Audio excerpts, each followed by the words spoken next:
so today I want to look at mastering with Samplitude Pro X. Mastering is one of those things that you have to really think about, especially if you have a home recording studio and you can't afford a mastering engineer. My request will be, or my suggestion will be, go and give in your tracks to somebody that is well-versed and well-trained in mastering. But as you know, sometimes with home recording studios, it's not possible because of finances, location, availability of these people. And there are also sites online that you can use for your mastering. So before you jump the wagon, I would say try these online sites. And there's also awesome plugins like Ozone 9. I only have the Element ones that you can also use to help you in your mastering process as well. But I think understanding the reason why you are doing what you are doing, even when you are having advanced programs like Ozone, it doesn't help you have it, but then you do not know what the basics are of mastering, why you are supposed to do certain things and so on. So in this video, I would just like to highlight a few things that you can do in Samplitude Pro X, plugins that you can use, and certain things that you can use to prepare yourself for mastering and so on. And so the first one is load your track. I would suggest that you go up and create a file. Like I have a file up here, as you can see. I have a file here that I use for my mastering files. And then when you are done with that, you can press W on your keyboard, and then you can load it up. You can also play it here and then test if it's the correct one, if you're not sure. All right, so once you're done with that, loading the file, then I would suggest that, okay, you create two of the same files. Okay, just press D, and then you have the same file. And then what you're going to do is you're going to go up here at the effects, and then you're going to say normalize. And then I have my normalized to 40%. You can make it up to 100%. It depends on how loud you want it to be normalized. And then when you do that, you can see the audio immediately just change. That's back to where it was. And then when I normalize it, that is the size it becomes. All right, so don't worry about this one. And then you come up here as well. You go to restoration, remove DC offset.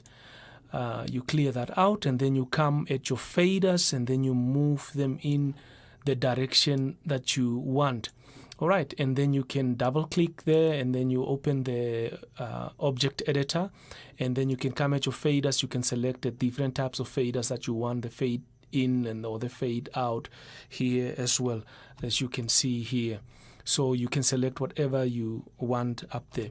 All right, once that is done, the reason why you want to use the object editor is because when you are working on a CD, for example, or you want to release a few songs and you want them to be in the same volume, loudness, or have the same gain and so on, or sound intact, then what you want to do is you want to use the object editor, because whatever plugins you put in here, you put them in the track itself.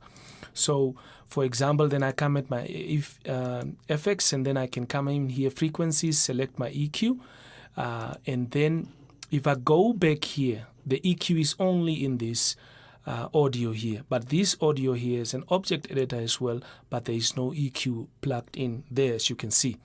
All right, and then when I've tested that I've done all these things, then I want to go to my plugins, and then I want to add my compressor.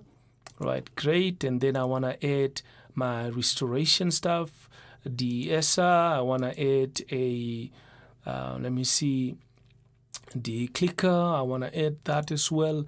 All right, so you want to basically start off with your EQ, your compressor, and then you want to bring out the same stuff also here on you want to bring them up also on this same track here. You want to load up the EQ. You want to do the same as you did with this track or audio clip here. All right, and then you want to have your visualization laid out correctly. So you want to click on a visual layout, and then you want to select either one of these, the ones that have the ones that have the longest ones, so that you have basically most of the visualizations out here, so that you can use it for balancing your audio, your track, or your album, whatever that is that you're busy with. All right, and then up here on the master fader, you want to add your stereo enhancer. And then on the multi-band dynamic, you want to add that there, and then you want to add your limiter up here. All right, so when you have that in place, as you can see, when you have that in place, then you are ready to start with your mastering. So as you can see up here in the plugins, there is nothing here because everything is loaded directly into the audio clip itself, or audio file itself. So what you want to do is, during your mastering, you want to listen to your track, and then